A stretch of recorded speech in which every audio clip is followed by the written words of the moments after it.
appreciate them putting that announcement out.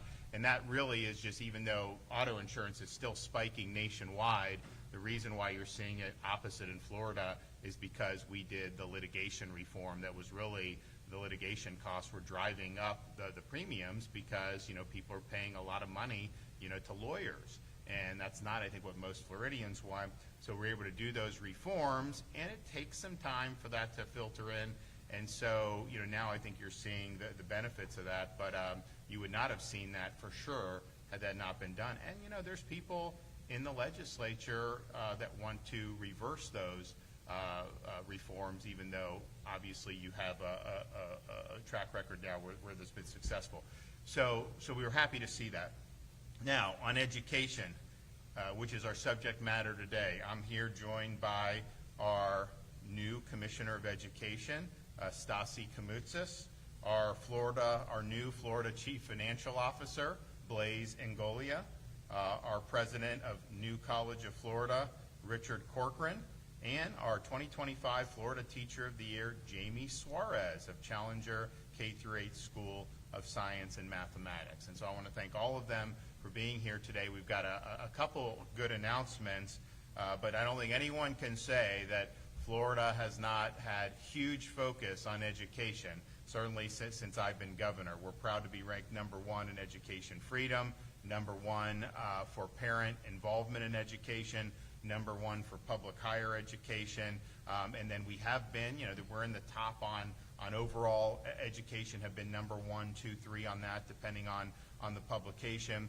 We've really stood up for the rights of parents to direct the education and upbringing of their kids.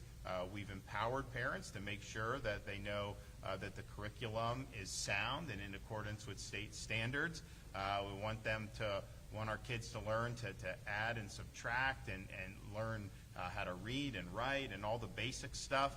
We don't need teachers telling our kids that they were born in the wrong gender or wrong body, or doing things like we've seen, unfortunately, take hold in schools across the country. We also don't want our schools to be cadrons of ideological indoctrination, and we've led the nation in giving parents and students protections against that. We've also led the nation in school choice. So we have universal school choice in Florida, regardless of your income. Parents have an opportunity to make a meaningful choice about where their kids go to school. And it's not just private scholarships, which obviously that program does. We're #1 for supporting homeschooling in Florida. We also have the most robust charter school program in the entire country, and we just did legislation through the budget that is going to expand and modernize our Schools of Hope program. So you're going to start to see real significant investment in areas that are more blighted and have had really trouble standing up good schools. So that's, I think, a really success story. And of course, no state does better for children with unique abilities than the state of Florida.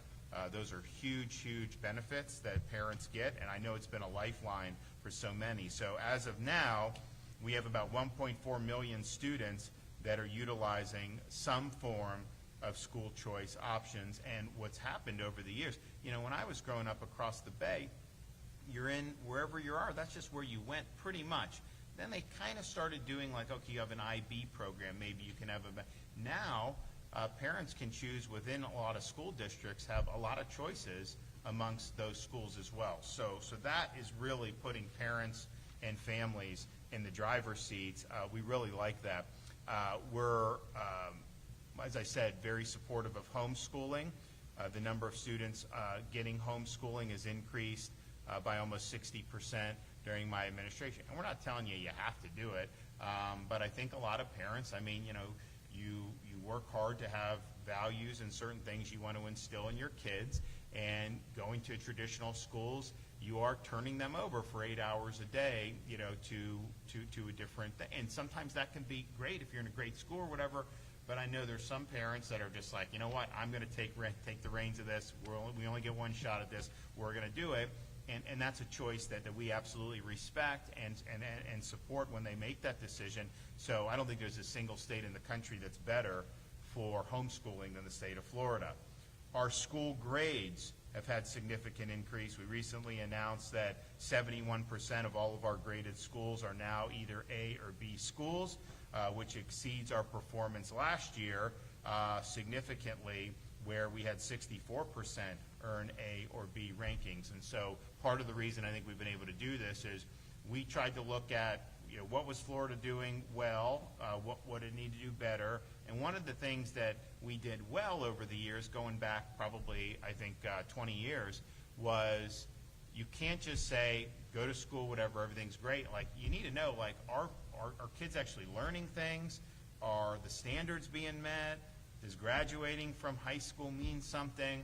So Florida made sure that there was accountability, so that school districts would be held accountable, individual schools would be held accountable. Now, how you do that measurement and that accountability, there's room for debate on that. So we had a situation where that accountability and the measurement was done on one high-stakes end-of-the-year exam. And it was interesting because, Richard was our education commissioner my first term as governor. And he would tell me, like, last few weeks is all just about preparing for the exam. And I'm like, well, like, I remember being a student, when you cram for an exam and then you take it, then you forget it really right after that. That's just kind of how it works. So, and then if you don't do well on the exam, you're on summer vacation. So how is anyone going to be able to do remediation? So Richard really helped lead on the innovation of why, instead of doing one end-of-year test, why don't we do progress monitoring, where you have periodic assessments throughout the school year, not as high stakes, but important, and then you can have remediation if the student isn't doing well. The parent can be informed, the teacher can do things. And so that has been something where we've seen it work really significantly. And I think, and both Stassi and Richard can chime in if they disagree, but I think the view of parents and teachers is overwhelmingly that this is a superior method than what was being done before. And I think we do have the data to support that. Now, part of what we wanted to do, and this is an initiative we started when Richard was Commissioner of Education, is we understand the importance of having high standards, we understand the importance of having good curriculum, we understand the importance of having parents' rights respected, but it really does make a difference if you have a good teacher in the classroom. I mean, that can inspire a student to want to learn more, to get interested in certain subjects, and while no one's going to ever get rich being a teacher, the reality is we want to do to make it more attractive than it has been in the past in the state of Florida. So we launched an initiative that would send some of our education money to the school districts that we send, but say it has to be used to increase teacher salaries. Because normally they'd send money, we send money down, billions and billions a year, school districts kind of use it. And so say, increase education funding because you need more pay for teachers. Well, you can do that at the state level, and without our program, it doesn't guarantee there's going to be any increase in teacher salaries. So our teacher categorical, we've now done billions of dollars that is sent to school districts with strings attached, quite frankly, saying, here's money, you can only use it for teacher pay. And so you've seen teacher pay be able to be increased. And that's just what the state's doing. These local districts, they can add on top of that. They're not limited to that. So we signed a budget in Florida. It was the highest per pupil spending that we've ever had, but I asked in my budget recommendations for an increase in our teacher pay program, and so we wanted an increase so that the total program got up to $1.5 billion. When we rolled it out with Richard, was it $500 million when we started, $500-600 million? So we wanted to get up to $1.5 billion. Now the Florida Senate was supportive of that position. Florida House was not. So there was a compromise, and it ended up being about $1.35 billion. So that's over $100 million additional to what we've been doing for teacher pay. And I think that's something that's really significant. We're going to say something more about that in a second. One thing before I do our main announcement is just highlight our commitment to civics education. I don't care what line of work you're going to go into. I don't care what you want to do for higher ed or not higher ed or vocational or anything. Everybody who leaves our K-12 system will be called upon to exercise the duties of being and responsibilities of being a citizen of this republic. And that should mean something. There's a lot of people that have given a lot so that we would have the opportunity to be living in a free country and fighting for those values.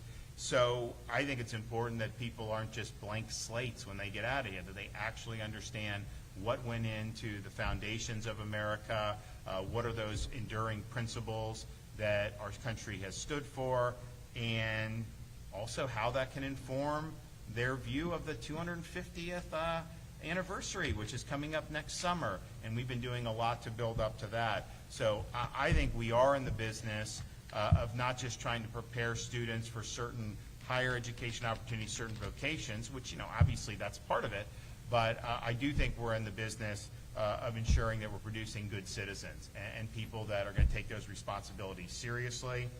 It's my view that when you learn about what went into the founding of America, when you learn about the ideas that were discussed and that are reflected in the Declaration of Independence and Constitution, invariably students are going to be glad that they're here in the United States of America, because it's just like it says, there's nothing new under the sun. Ecclesia, there's nothing new under the sun.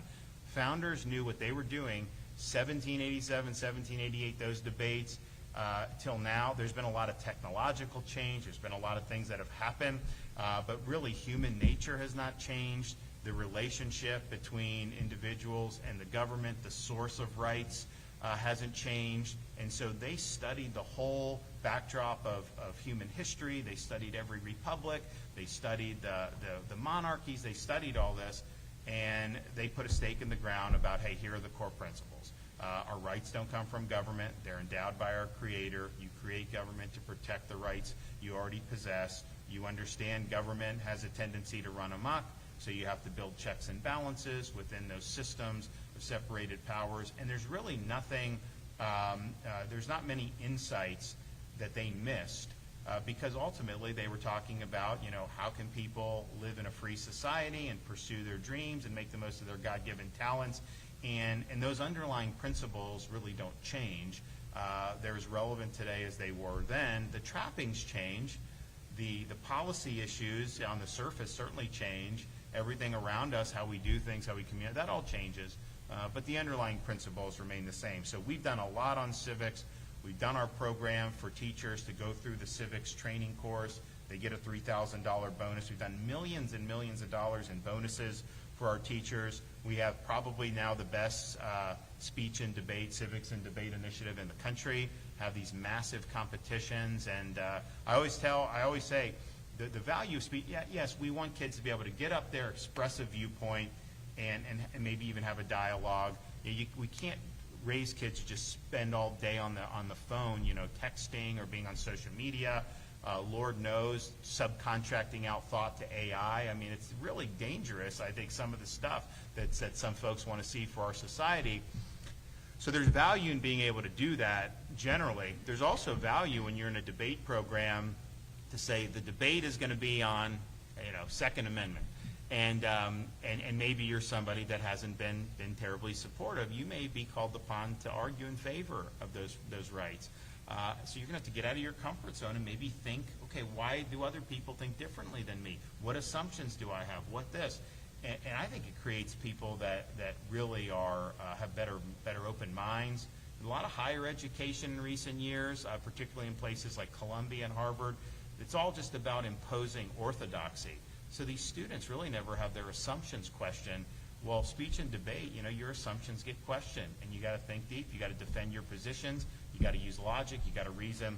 So I'm a big believer in it. I think it's taken off. I mean, it's done far better than I think we initially thought. We were just hoping we'd get a handful of people that'd be interested in it, and now it's been something that's really, really good. So all that is great, and we're happy to be able to trumpet that. Now, one of the issues you've seen percolating around in probably the last couple years, and this was an issue nationwide, was teacher vacancies, particularly in public schools.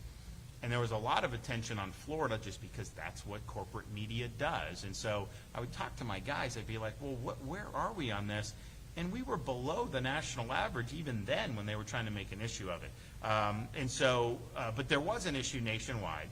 So we went ahead and we did a series of initiatives to be able to channel some good people into positions that were needed in our school system. And I'm pleased to announce that as a result of those efforts and as a result of Florida's emphasis on education, we've now reduced teacher vacancies for the 2025-2026 school year by another 17.7%. And so we're now, yeah, it's good. So just in the last 2 years, if you look at all the vacancies 2 years ago, we've now filled 30% of those. We are attracting teachers. We've dedicated more than $5.9 billion towards teachers and pay increases, as I mentioned earlier. We've expanded the number of pathways for qualified individuals. We have our teacher apprenticeship program. Right now, more than 80 individuals are receiving on-the-job training from veteran teachers while they pursue their teaching certification, and nearly 500 more have applied for the program. More than 100 military veterans have begun their teaching career through a temporary teaching certificate through our military veterans certification pathway, and nearly 700 more have applied for the program. So we're here now to say that's a job well done. And what, the rate is now 1% or? Just under that. Just under 1%, which is far below probably the national average at this point. Now they won't do, they'll, like California could be this, or New York or whatever, and then it's just interesting who decides to try to make issues of Florida stuff. But that's just the way it goes. We understand that. So that's where we are there. Now I'm going to get our panelists to be talking about that and some other issues. But the one thing I will say on teacher pay, budget was signed at the end of June. Budget went into effect on July 1st. The money's there.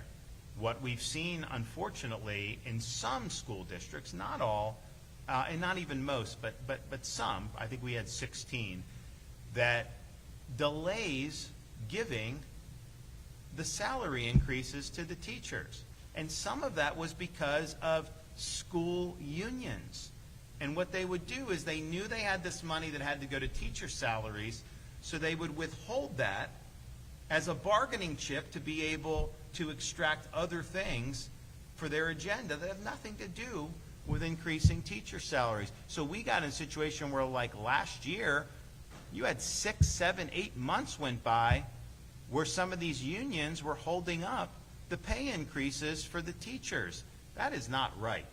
And so we don't want that to happen this year. It's important to get these pay increases out the door now, especially leading into holidays. People need to have the resources. It's an important time of year to be able to do that.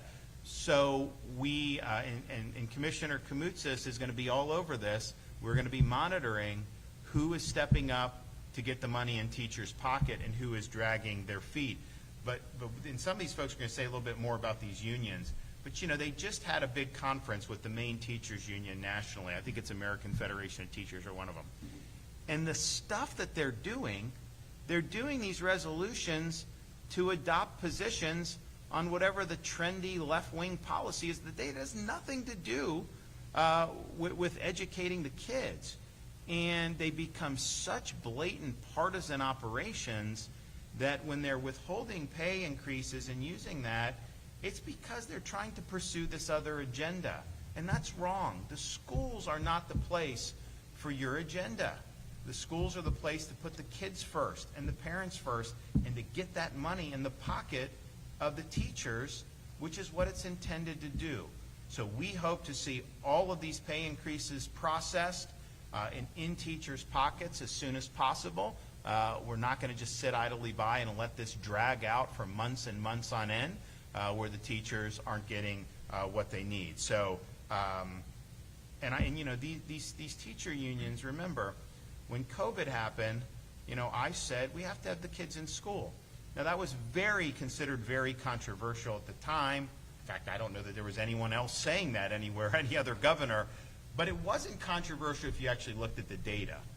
If you got rid of the hysteria, if you ignored the media narratives, if you ignored the hysteria, if you ignored all that, and if you just focused on the data, it was obvious way back in the spring or summer 2020 when we were doing this that we needed to have kids in school. And it was interesting. Most of the teachers wanted to be back because they took pride in their role in these kids' lives. And it's like, okay, if kids can just sit on the couch and watch Zoom, then, you know, why do we have all these schools and stuff? Of course it's not as good. Of course you're not going to be able to do that. So we really said that. I remember Richard and we rolled that out, and oh my gosh, you would have thought that we were, I mean, it was, but the union opposed us. They sued us to try to lock kids out of school. If they had their way, they would have left the kids out of school indefinitely. And in some of the places where they run the show, they were locked out a long time in some of these places. And so, you know, they would do these stunts like Richard's office. Richard, they have this. He had the biggest building. Stasi has it now in Tallahassee, the Department of Education building. First of all, you guys don't need that building that size, and they know that, and that's why we're doging state agencies in addition to local governments. And that was built long before I was there. But they would do these stunts where they would bring hearses and coffins and put them in front of the Department of Education because they were trying to tell people, if you open school, all your kids are going to die. That's what they were trying to tell parents. And that was not justifiable. There was no data to suggest that. But that was the type of hysteria that was going on. And so, you know, when that happened, I think a lot of people around the country saw these school unions for how partisan they've become.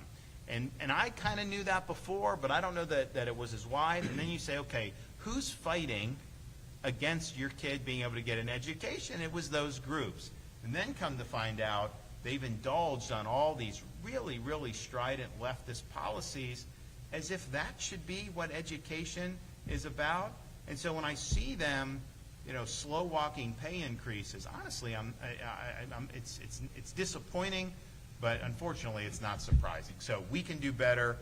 We need to get that money out. And I'm really, really excited about the ability for the teachers to get that. And we'll come back for more next year when the legislature comes back in. As I said, I asked for more than what was eventually gotten. I think we can do better, and we're going to push to do better. Now, all right, so we're going to start with our Commissioner of Education now, Stasi Kamoutzis. Curriculum. It's really important to have strong curriculum. And I'll tell you, we started doing the reviews of these textbooks, and some of the nonsense they were trying to jam in there, it's just appalling to see what's going on. Now, we have a big enough school system, we're kind of the 800-pound gorilla. If we say no to a textbook, they've got to fix it because the order would just be too big. So these guys, the department under Richard, under Manny Diaz, and they've had to go through, and some of this stuff is just blatant that they're putting in there. And it's total activism. So they've had to do that. We've seen across the country ridiculous things being jammed into school libraries, pornographic books, unfortunately, being jammed into school libraries. And I'm just thinking to myself, why is that something that any parent would want? And the reality is no parents want it. So you got to have, one, parents have the wherewithal and the ability to go in and police this and bring it up. But then you also have to have folks in the commissioner's office who are willing to do something about it. So where are we on the curriculum front, and how are we leading on that? Thank you, Governor, and it's great to be here in Hillsborough County at the Hillsborough Academy of Math and Science. Thank you so much for hosting us. What a prestigious panel I'm on, but especially to be joined here with Jamie Suarez, our Teacher of the Year, who did a phenomenal job of representing educators this year. I've heard so much feedback throughout the state of the great work that she's been doing, connecting with teachers, and sharing what actually happens in Tallahassee. So appreciate you being here, Jamie. Governor, because of your leadership, Florida has absolutely been a model to the nation when it comes to curriculum. Whether it's our robust standards, whether it's the instructional materials that go through a very thorough process, as you just identified, Florida has led the nation in ensuring that we are prioritizing an education over indoctrination. But what you have seen at the teachers union at the national level over the past few years has been very concerning. For example, Last year, 4th of July, as we were all celebrating with our families our nation's founding, you had the teachers union that same week hosting a conference. The NEA starts putting out these agenda items. Some of them are supporting these pro-Hamas terrorist agendas. Some of them are supporting open borders. They're supporting, social unrest, labor strikes. The list goes on. It's pure ideology. And then we saw what was unraveled this year around the same time through the American Federation of Teachers and Randy Weingarten, where there were resolutions that went forward. And some of these resolutions, as you look at them, it's very concerning what's being pushed at the national level. The push of pronouns in schools, the push of boys playing in female sports, pushing boys entering female locker rooms or female bathrooms. Even this climate change crisis that was peddled and cited by the teachers union and this new partnership with what I call the Woke Economic Forum, not the World Economic Forum, who's pushing an agenda that now they're going to start creating a national curriculum to be imposed on our students. That's just totally inappropriate, and it's not going to happen here in the state of Florida. I'm proud that not only over the years have we ensured that we've built out the most robust state standards and ensured that our textbooks reflect what is age and developmentally appropriate for our students, but also this year, I know you signed an appropriation for $3 million to create essentially a statewide curriculum for English language arts beginning in grades kindergarten through 2nd grade. And that's a big deal because we know that literacy achievement by 3rd grade definitely impacts the trajectory of a child's life. And so I appreciate your leadership on that, but I know the districts are excited for when the curriculum is developed because it'll be at a much affordable rate for those districts. And so Florida continues to lead. Don't take my word for it. The governor was citing some of the crazy examples that we came across in textbooks. Let's talk about social studies. When we came across an example in kindergarten textbooks that talked about Colin Kaepernick, who was kneeling for the national anthem. Now, do you think that's age and developmentally appropriate for a kindergarten child to be taught our history and focus on the activism that's taking place where most folks would say is extremely disrespectful to this country's founding? And so that's the kind of stuff that we've seen where we've ensured is not taking place in our schools. And so I appreciate your leadership on this issue, and that's why Florida continues to be a model for the nation. So thank you, Governor.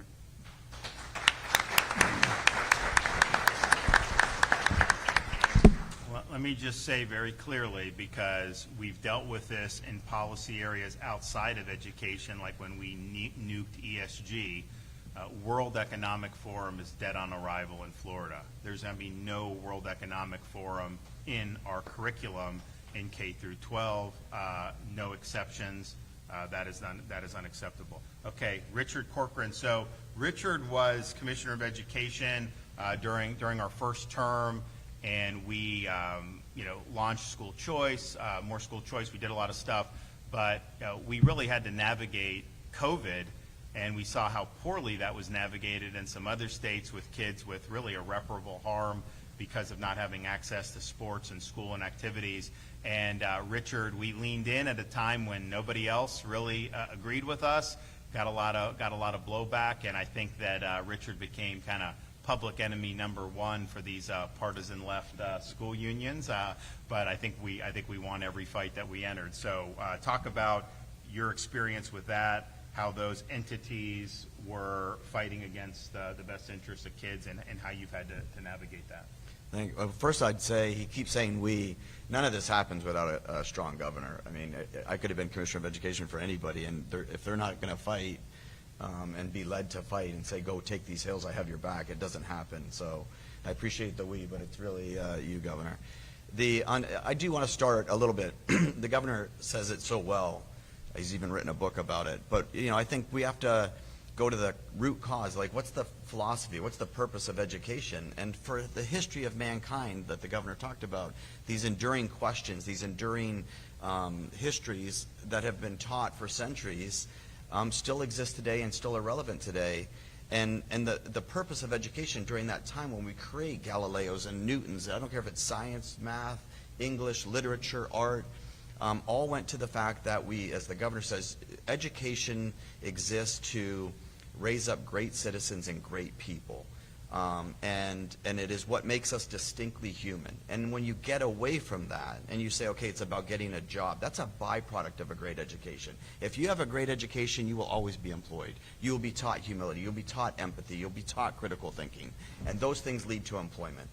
And we just get away from it. And to the point of the World Economic Forum, it really is, you know, their whole idea of an international curriculum, and you look at it, it's about work, jobs, creating these widget makers so that, you know, and it's all about the workers. If we can, you know, the workers, and we get good workers, and the workers do good things, and they'll be, and all of that sounds really, really familiar. It's called Karl Marx. He wrote a whole book about it, and it's really their World Economic, I think they call it Technology 4.0, or but it's really Marxism 2.0. It's massively failed, and it'll fail again. And it's led by billionaire elites who just want the proletariat recreated for their own benefit.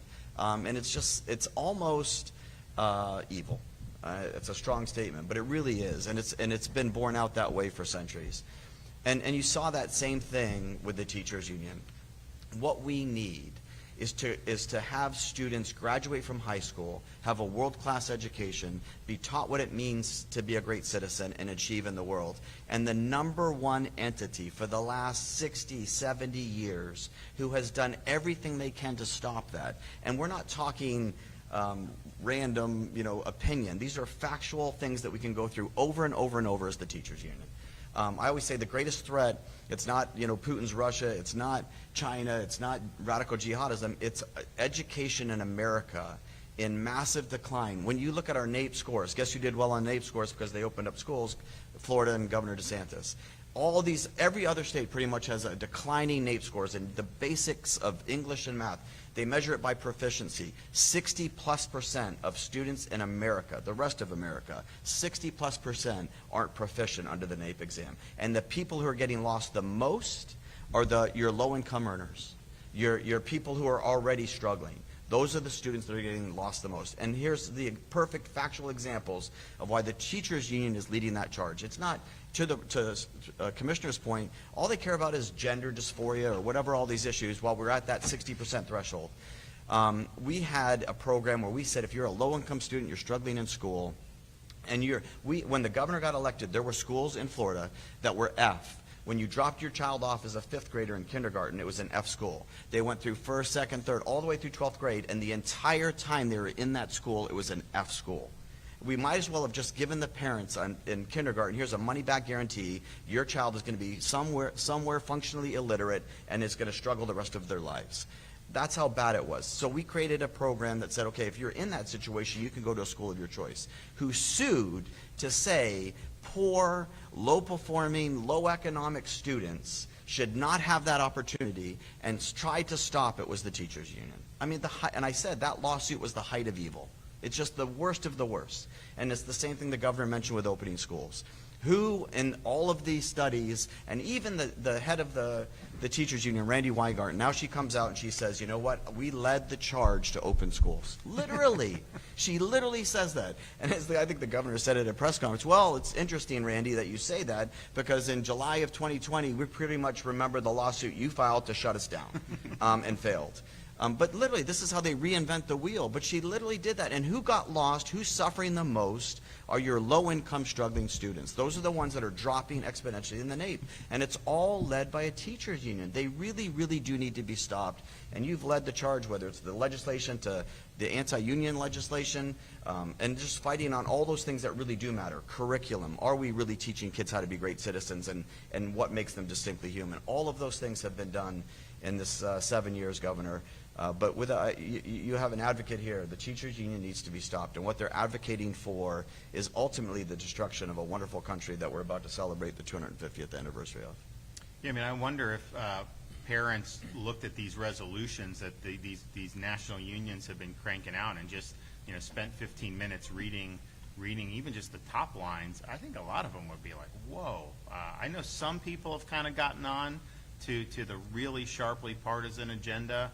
I mean, they're basically like, you know, this New York City mayor candidate is like, that's his views that are reflected in these national school unions. And I'm just thinking to myself, it's just preposterous that would be the case. Okay, Blaise Angolia is the Chief Financial Officer of Florida for, the last week now.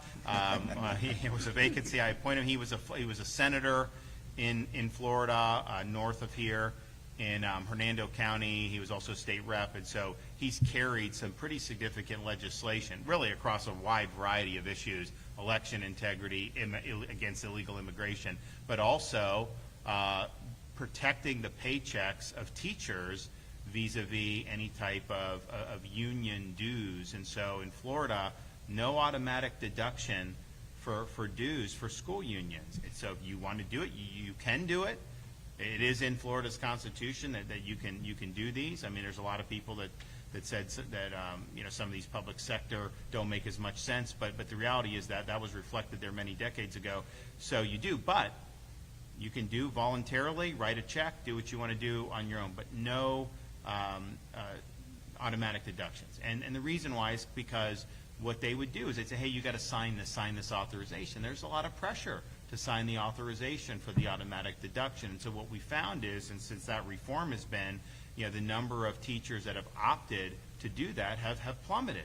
And I think for good reason. I mean, these are groups that are literally some of them holding back the pay increases to try to leverage for other parts of their agenda. They've got a national unions that are basically just going woke ideology across the board and trying to inject that into schools. So you could see why a teacher who didn't get into it for that and just wants to do well for kids maybe would rather have that money in the pocket, especially when we've been delivering pay increases year after year since I've been governor.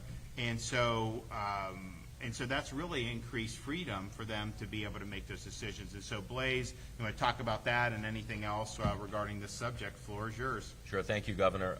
I do want to echo the other comments that we would not be here in this state, and particularly on the big issues of the day when it comes to education, without the leadership of Ron DeSantis. He has a very good compass and always trying to do what is right. And then, offers solutions to make sure that we as a community, as a state, continue to lead on these issues. So thank you for that. I would be remiss if I did not announce something. I've been the CFO for a little bit over a week. I'm also serving as a state fire marshal. We had a death in Lucie County last week. And just last night, Governor, I found out late last night that there was another firefighter death in Dixie County. So I think I can speak on behalf of all of us that our hearts and prayers go out to those families, and we are with you. They are hometown heroes, along with our police and our fire. So we treasure the people who put their lives on the line every day. But there's also another form of hometown hero that I respect very, very much, and that is the teacher in the classroom trying to do what they are trying to do to make sure that they are protecting our future generations. And so much that every year, and if you go on Facebook or Instagram, I literally hand sign tens of thousands of letters in my district thanking the teachers for what they do. And I hand sign them all. There's no auto pen, Biden auto pen. I do it myself because I want to show people that I actually care about what they do. And the caring is what brought us to the piece of legislation that I put forward with the help of governor's leadership. So even though I have always been sort of like a financial tax and spend, while protecting taxpayer, looking at the P&Ls and balance sheets and trying to make government more lean and accountable, I've always, as a state senator, state representative, I listened to everyone. And I started getting a bunch of emails from principals and teachers, boots on the ground in the classroom, started telling me about some of the things that they were being asked to teach by the teachers' unions inside their classrooms, and they were conflicted. This was against what they were always taught that they should be doing in the classrooms and against what they just truly believed, and they were being forced upon. And I will tell you, some of the stuff that was given to me in forms of email with direct links to some of the union websites where they had, pages and pages of resources of things that they should be teaching. And I see there must be a lot of teachers. I see a lot of yeses going on in here seeing this stuff also. And I'm sitting there and I'm like, how did we get to this point? And then we started investigating, along with the governor's leadership, just how the unions operate, what they do in the classroom, and how that seeps into our minds of our most vulnerable in society, our children that are in the classroom, because they are very impressionable. And some of the things I started learning from them in conversations was, you know, I can't remember the last time I saw my union rep. And I was like, wait a minute, you don't even talk to you. Well, no, it's automatically deducted out of our paycheck.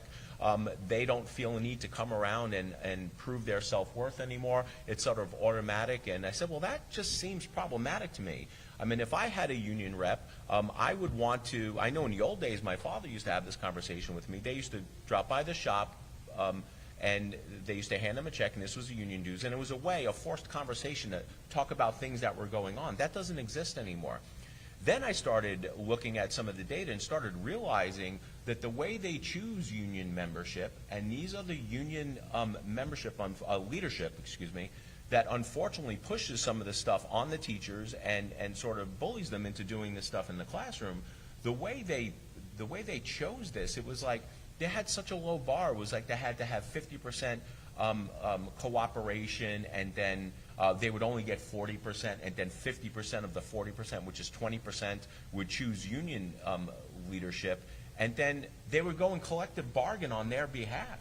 So I just found that super disproportionate and problematic, where you had this small subset of the teachers' unions who were electing, in my opinion, a lot of leftists that were then going negotiating on their behalf, telling teachers that they weren't getting the money in the classroom that they were supposed to be getting, which is absolutely false, because under this governor there has been this historic investment in education in the state of Florida. In fact, it became a game. I would hear stories all the time how teachers were being told that they have no money for raises, when there was a pot of money sitting there just waiting to be divvied out in terms of collective bargaining and unions and the districts.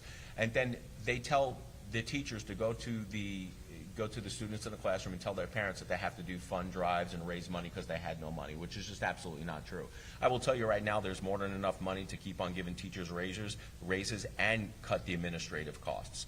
But we reformed all that to say, no, from now on, you are not allowed to automatically deduct it. The government is not going to do that for you. You are going to have a forced conversation with teachers, union members, and start talking to them about the things that are important. It's a way to hold the union leadership accountable.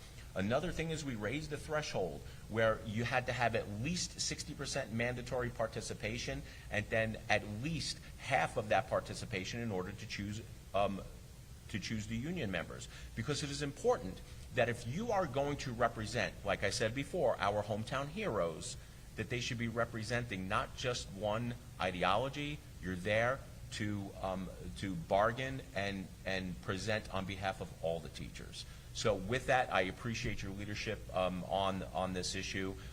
We continue to make strides in education. We will not stop, and just know that we value the hometown heroes inside our classroom. Great. Well, thanks, Blaze, and appreciate how you've hit the ground running as CFO. So Jamie Suarez, 2025 Teacher of the Year. We just actually named the one for 2026, and so they had the education conference. All the counties or all the districts were able to put in their nominee, and all of them got $10,000 bonus.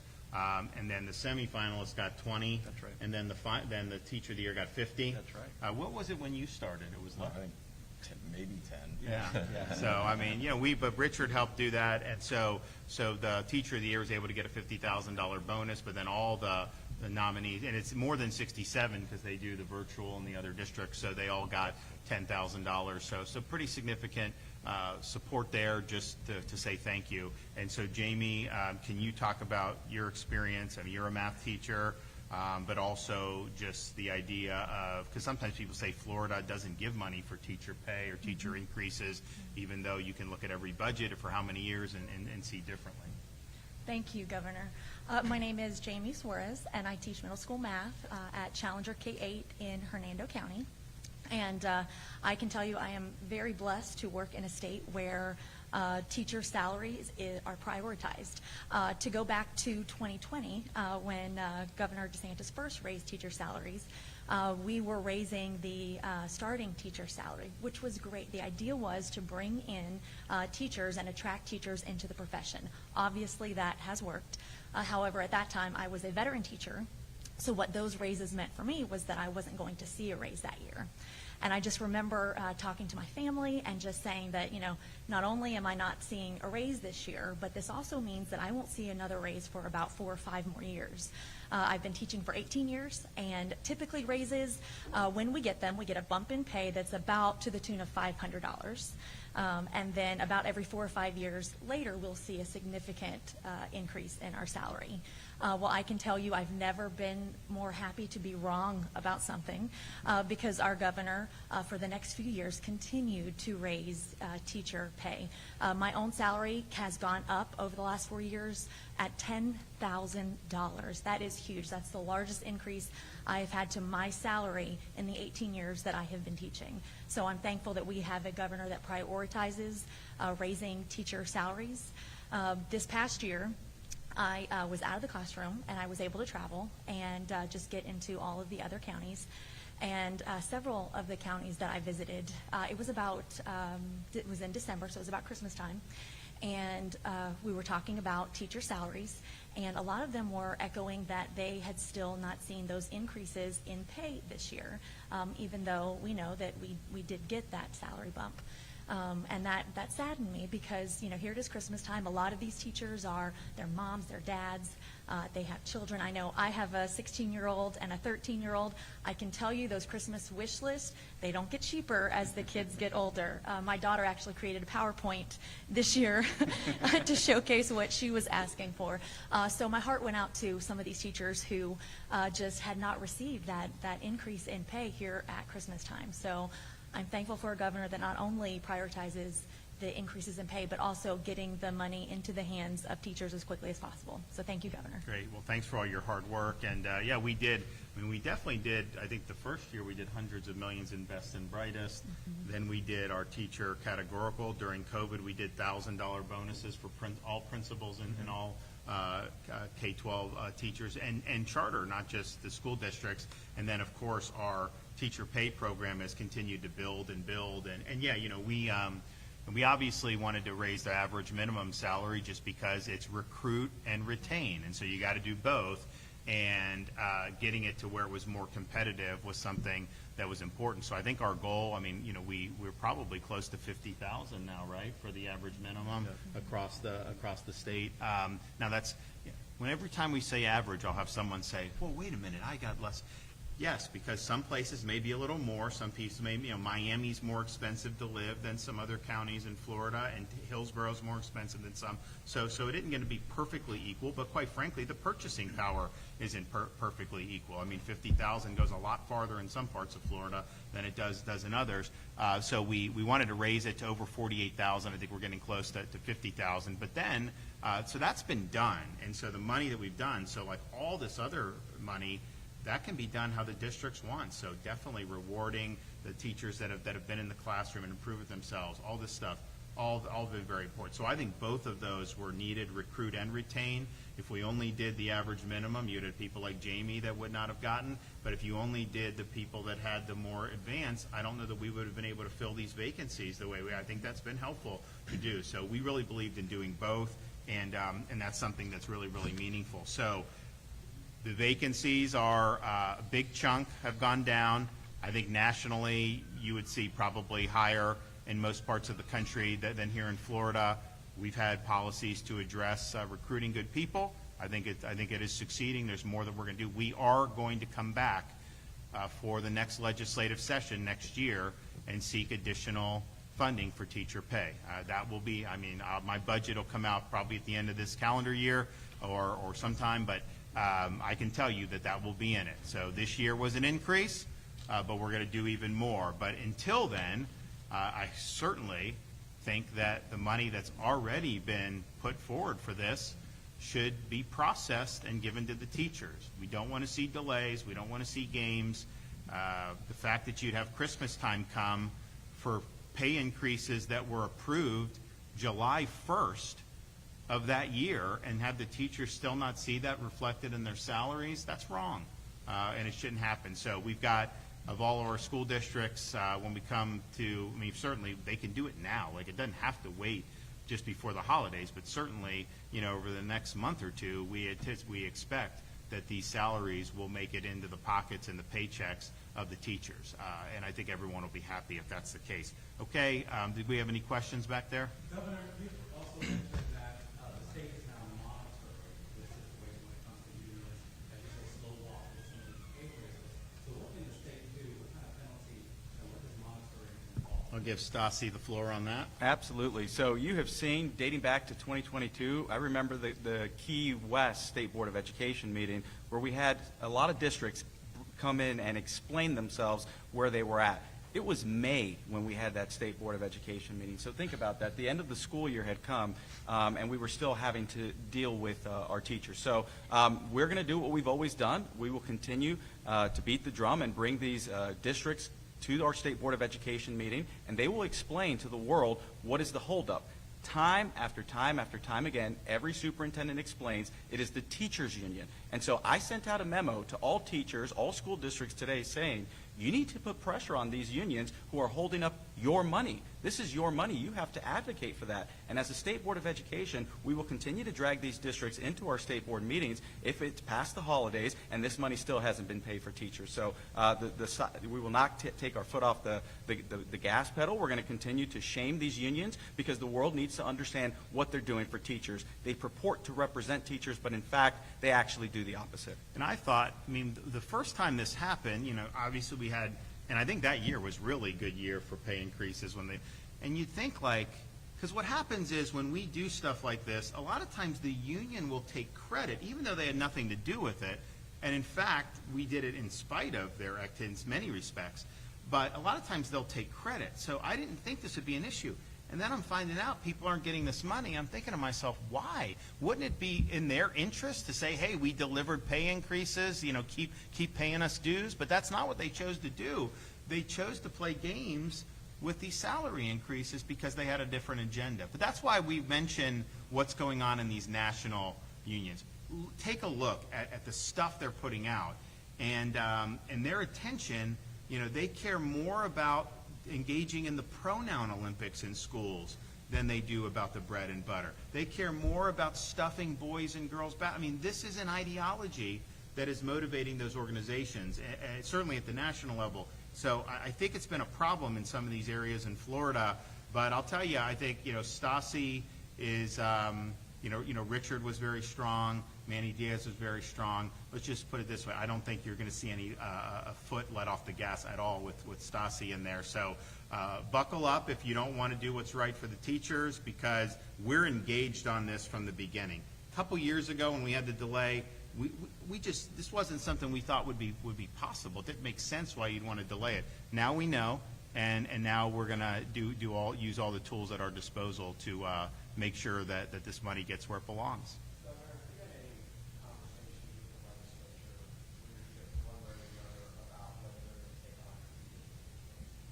No, I haven't. You know, we have an interesting history with the legislature on redistricting, as some of you may know. We did the current map, which has just been upheld by the Florida Supreme Court, also was upheld in federal court. And Blaze was one that was really strong on this. So I haven't, and my guys are going through kind of the Supreme Court's opinion, all the different stuff, looking at some of the other areas that there may be problems with in the map. Because if you think about it, you know, you had an egregious racial gerrymander that stressed from Gadsden County, which is west of Tallahassee, all the way to the city of Jacksonville, just kind of like that. And that was drawn to, you know, for a gerrymander reason. And so we obviously thought that was constitutionally defective. But, you know, you look at other parts of the state, South Florida, I mean, you know, there's some potential problems too. So I haven't done it yet. I think that if I will when I need to. But this is obviously something that we're looking at very seriously. I've said that I would look favorably on the legislature taking it up. So I would just say stay tuned on that. Governor, on that ruling,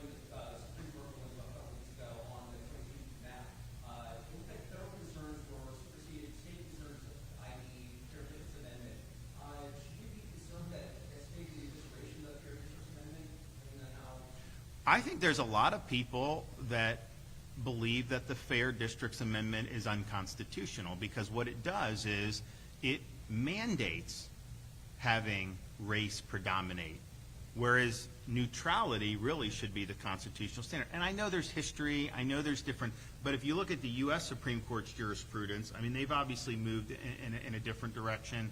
I think that they're going to see some more of those cases. And so the question is, you know, that was written in a way to basically get buy-in across a political coalition. And so the way it was done, many people believe runs afoul of the federal Constitution. If that's the case, then I think the Florida Supreme Court's position would likely be, well, this is just it's unenforceable at this point because it's constitutionally defective from a federal perspective. I happen to share that view, and I remember when it passed.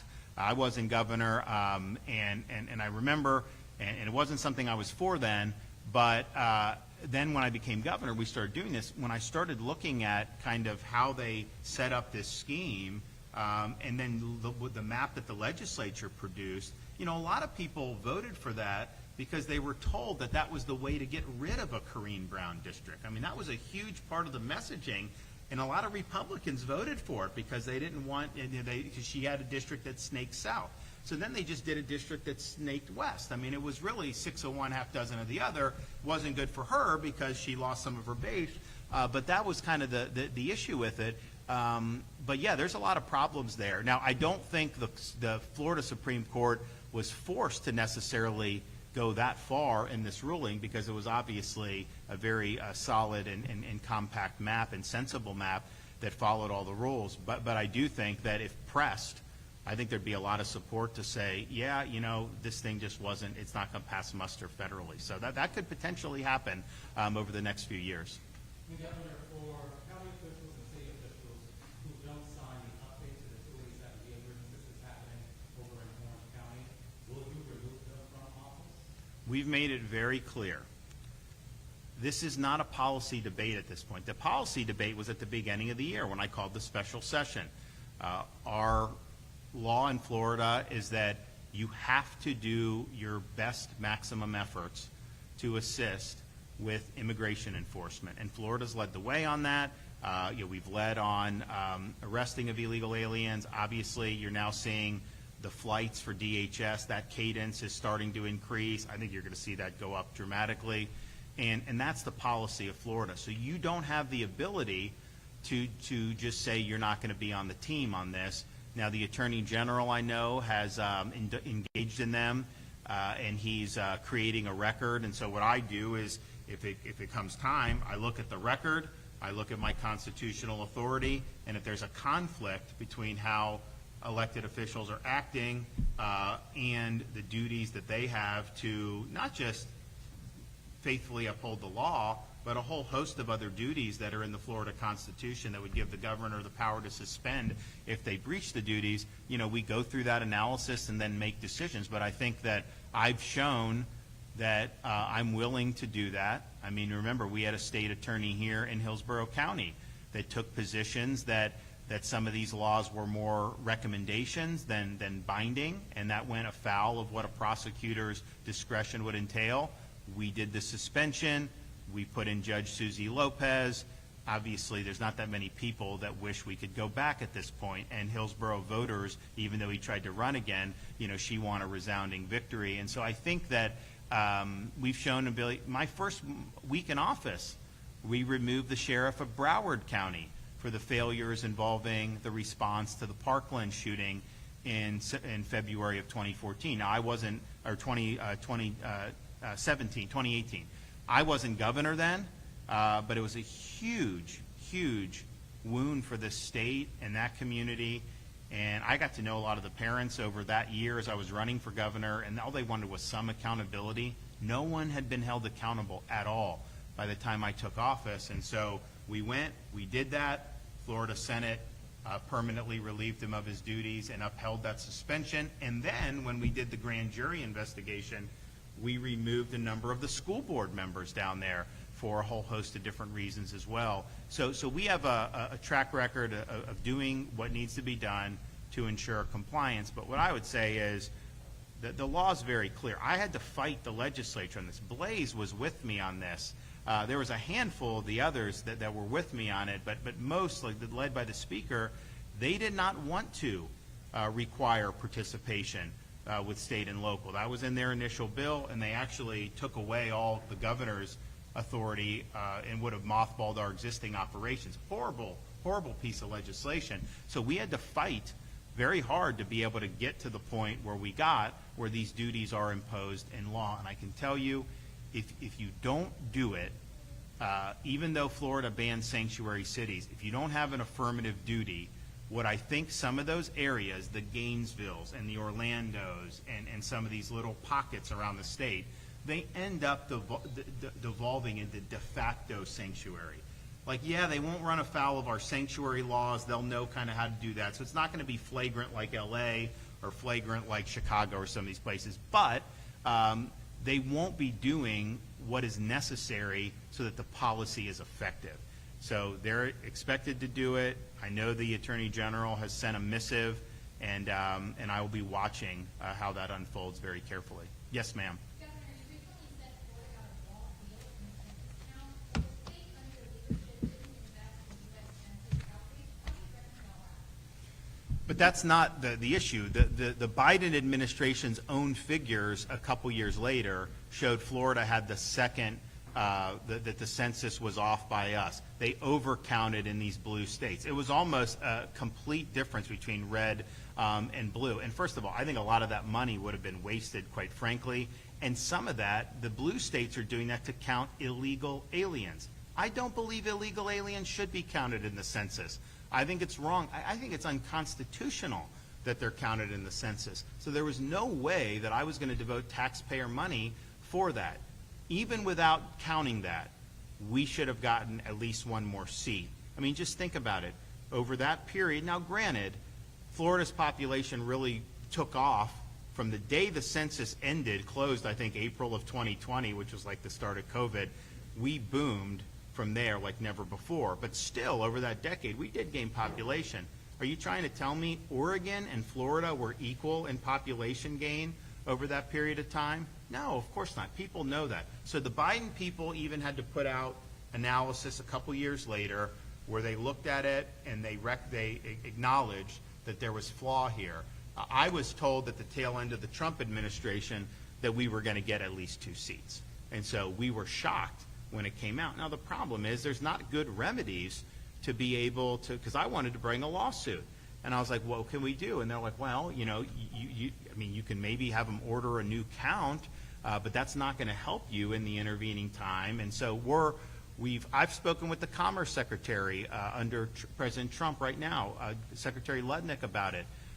They agree that this census was flawed. They agree that Florida did not get the population that it should have gotten. But they also believe, as I do, that this next census, whether they do it mid-decade, which I know they've considered doing another census, because I think you have to do it once every 10 years. It doesn't mean you can't do it more than every 10 years under the Constitution.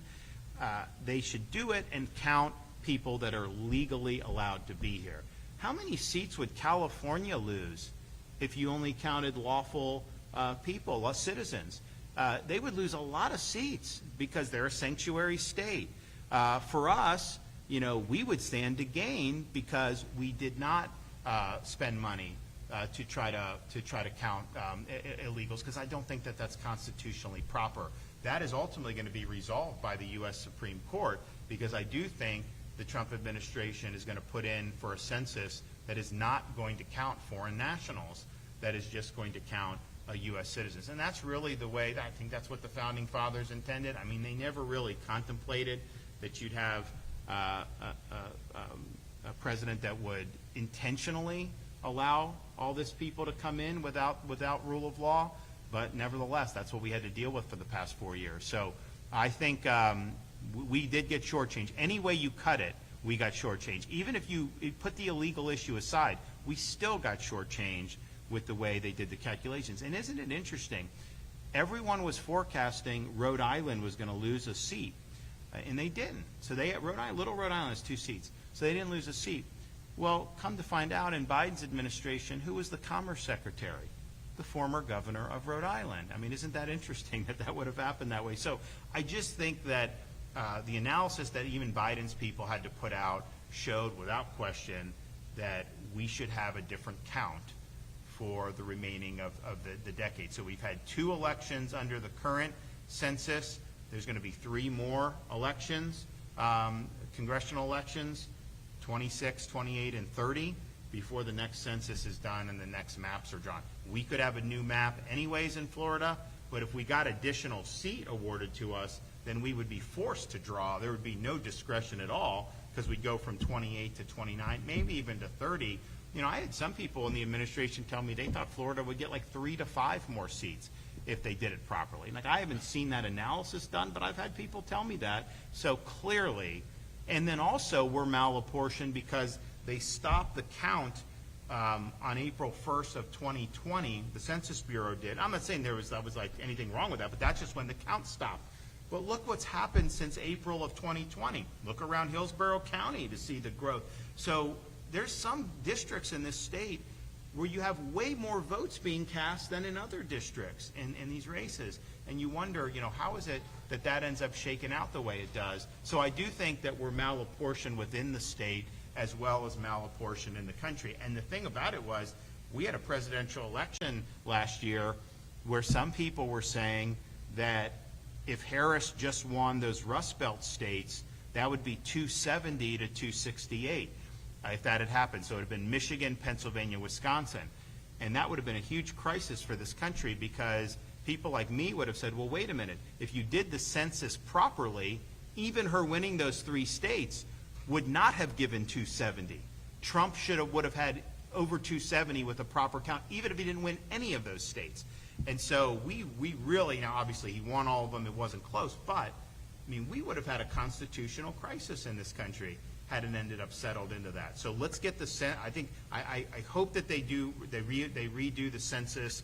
I think Florida would benefit if they redid the census, but even short of that, I do think that, you know, we're going to be looking at the pathways to be able to do the redistricting here in Florida. Okay, thanks everybody. Thank you.